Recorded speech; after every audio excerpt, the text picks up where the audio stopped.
Republicans have taken control of the Senate there, despite Democrats scoring a victory in the state of Arizona, where Ruben Gallego became the state's first Latino senator. He's a 44-year-old Iraq War veteran, and he beat out a close Trump ally, Republican Kari Lake, and he did so with the majority of Hispanic men, a group that overall drifted towards Donald Trump in Arizona and nationwide.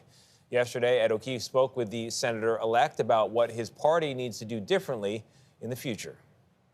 Looking at the campaign that Donald Trump ran and Kamala Harris ran, are you surprised that she lost Latino men? The transition was not long enough for her to communicate her message. I did see it actually having an effect, but it was the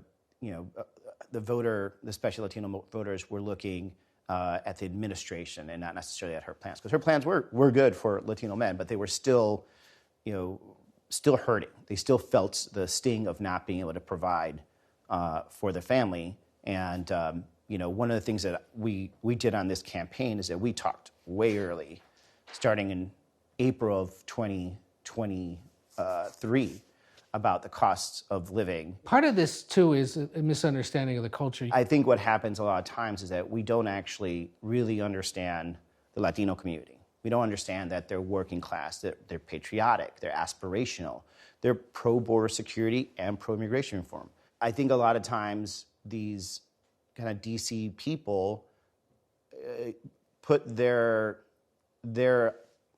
ideals onto them without actually ever talking to them.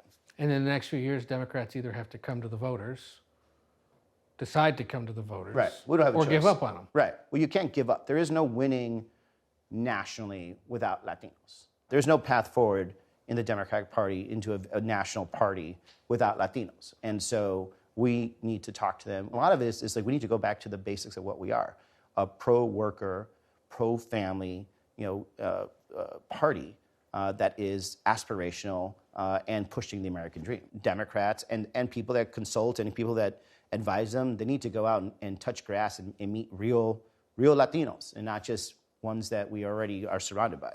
Back in 2018, you called Donald Trump a racist and said bigotry should have no place at the White House. Do you still think Trump's a racist? I do think so. I mean, we're going to have to figure out, first of all, I hope for the best, though. I hope that this administration proves all of us wrong. And I hope I do get proven wrong. On immigration, though, this issue isn't fixed. John McCain tried and failed to fix the immigration system. Jeff Flake tried and failed to fix the immigration system. Kyrsten Sinema tried and failed to fix the immigration system. Why is Senator Ruben Gallego going to be able to fix it?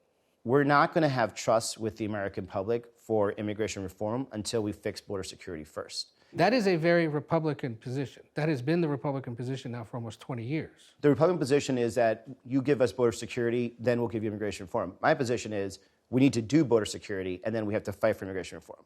That's going to be a hard pill for a lot of your fellow Democrats to swallow. Well, going into the next 4 years. I'm the pharmacist about to give out some very hard pills in the Senate, to be honest. And Ed joins us now. Ed, fascinating conversation there. So tell me, why do you think, or how do you think, that Senator-elect Gallego's voice is going to matter when he gets to Washington? Well, look, if the issue of immigration, Tony's ever brought up, you got to work in the thoughts, the views, the opinions of a border state and battleground state senator. So it's likely that if that conversation ever commences in a bipartisan way, he's going to have a seat at the table.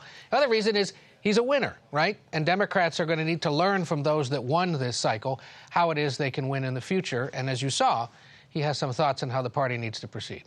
So let's dig in on that a little bit. So what did the senator-elect tell you about the right ways and wrong ways to campaign on that key issue of immigration? It was interesting. He said he didn't actually spend much time talking about it at all, at least when it comes to speaking to Latino voters in his state, because he said they understand that it's something that needs to get done, but it's not even worth discussing and giving lip service to unless or until the issue is taken up in a serious way. And as you saw, his attitude is take up the issue of border security first, establish some trust with the public on how it is the federal government can ensure that that border is secure. And once that's done, then talk about what do you do about dreamers, what do you do about others that might be coming here legally, and what do you do about those that are here illegally. He also said he would be one of those that would try to stop or at least slow President-elect Trump's plans for mass deportation. Be interesting to see how active a voice he'll be on that, given that he's from a state where there could be several mass deportation attempts, and someone who obviously knows the immigrant community well.